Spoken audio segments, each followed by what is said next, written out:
សូមស្វាគមន៍មកការរៀនភាសាចិន step by step ដែលនឹងបង្ហាញពី step នីមួយៗផ្ដល់ភាពងាយស្រួលក្នុងការសិក្សាភាសាចិនដោយខ្លួនឯងតែថ្ងៃនេះដែរយើងរៀនតាក់ទងទៅនឹងគំនូរអក្សរចិនបូកភ្ជាប់ជាមួយនឹងឧទាហរណ៍ពាក្យរបៀបនៃការសរសេរជាមួយនឹងការបង្កើតប្រយោគដែលយើងរៀនដើម្បីផ្ដល់ភាពងាយស្រួលក្នុងការសរសេរអក្សរចិននិងផ្ដល់ភាពងាយស្រួលក្នុងការចងចាំអក្សរចិនបានឆាប់រហ័សហើយតើអញ្ចឹងការពីវីដេអូមុនយើងរៀនដល់គំនូរអក្សរលេខ20អញ្ចឹងថ្ងៃនេះយើងរៀនចាប់ពីគំនូរអក្សរលេខ21ដល់លេខ20 25好的那你们看那现在你们跟老师读好的第1横着这撇横着这撇好的គំនូរអក្សរទី1គំនូរអក្សរទី2យើងអានថា横着雪沟横着雪沟好的គំនូរអក្សរទី3碗沟碗沟គំនូរអក្សរទី4竖题竖题គំនូរអក្សរទី5竖着折钩竖着折钩好的竖着折钩ឥឡូវយើងងាកមកមើលឧទាហរណ៍ទាំង5នៃគំនូរអក្សររបស់យើងវិញម្ដងដែលឧទាហរណ៍ទី1គឺអក្សរជីហៅទៅជីយើងបានផ្សេងជាអ្នកជីជាមួយស្រៈអ៊ីសលេងទី2យើងអានថាជីជីហៅទៅដែលជីនេះគឺយើងប្រែថាកម្រិតឬក៏ថ្នាក់នេះមិនមែនថាថ្នាក់រៀនណាសិស្សគឺថ្នាក់ទី1ថ្នាក់ទី2ថ្នាក់ទី3អីចឹងទៅហើយទាំងនេះគឺជារបៀបនៃការសរសេរអក្សរជីវាមាន step ទី1 step ទី2រហូតដល់យើងសរសេរចប់តែគំនូរពណ៌ក្រហមដែលលsưដាក់នេះគឺលsưតំណាងឲ្យគំនូររបស់យើងនៅខាងនេះហើយតើនេះលsưដាក់តាមហ្នឹងអូខេហើយតើទី2យើងអានថា phây phây យើងបានផ្ទុយជាអ្នក for ជាមួយស្រៈអីស្លេងទី1យើងអានថា phây phây ដែល phây នេះគឺយើងប្រែថាហោះឬក៏ហើរហើយទាំងនេះគឺជារបៀបនៃការសរសេរអក្សរ phây ហើយតើទី3កោហើយតើកោយើងបានផ្ទុយជាអ្នកគឺជាមួយស្រៈអូស្លេងទី3យើងអានថាកោហើយតើប្រែថាឆ្កែហើយតើឆ្កែនេះគឺជារបៀបនៃការសរសេរអក្សរកោហើយតើណានេះមិនខាន់តើទី4គឺយើងអានថាឆាង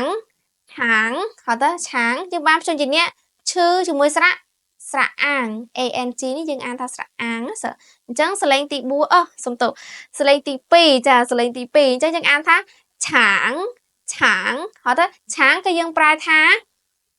វែងហើយទៅវែងហើយទាំងនេះគឺជារបៀបនៃការសរសេរអក្សរឆាងហើយអញ្ចឹងយើងងាកមកមើលចាពាក្យចុងក្រោយពាក្យចុងក្រោយគឺយើងអានថាសៀហើយតើយើងបានផ្ទុយជាអ្នកស៊ីជាមួយស្រៈអ៊ីសលេងទី3យើងអានថាសៀហើយតើសៀប្រែថាសរសេរយើងសរសេរអក្សរសេរអីមួយចឹងទៅហើយនេះគឺជារបៀបនៃការសរសេរអក្សរសៀហើយតើអញ្ចឹងឥឡូវយើងកលេចមកមើលចារបៀបនៃការបង្កើតប្រយោគនៃពាក្យនីមួយៗទាំងអស់គ្នាហើយតើសម្រាប់ពាក្យទី1ពាក្យជីសម្រាប់ប្រយោគរបស់ជីគឺ我是2年级的学生我是2年级的学生ខ្ញុំគឺជានិស្សិតឆ្នាំទី2ហើយតើទី2តើតឹងទៅនឹងអក្សរ飞好我是坐飞机来的我是坐飞机来的ខ្ញុំគឺជាយន្តហោះមកហើយតើខ្ញុំគឺជាយន្តហោះមកបានថាយើងជាយន្តហោះមកពីទីនេះមកដល់ទីតាំងនឹងយើងជាយន្តហោះមកពីទីក្រុងប៉េកាំងមកដល់ក្រុងសៀមរាបអីចឹងទៅ我是坐飞机来的ខ្ញុំគឺជាយន្តហោះមកហើយតើទី3តើតឹងទៅនឹងអក្សរកោប្រែថាឆ្កែហើយទៅឆ្កែ那是我的小狗那是我的小狗នោះគឺជាកូនឆ្កែរបស់ខ្ញុំហើយតើនោះគឺជាកូនឆ្កែរបស់ខ្ញុំហើយតើតើតឹងទៅនឹងពាក្យទី4ឆាងហើយតើ他的头发很长他的头发很长សក់របស់នាងវែងណាស់ហៅទៅសក់របស់នាងវែងណាស់ចាពាក្យទី5写សរសេរ我在学汉字我在学汉字ខ្ញុំកំពុងសរសេរអក្សរចិនអញ្ចឹងសម្រាប់ថ្ងៃនេះដែរ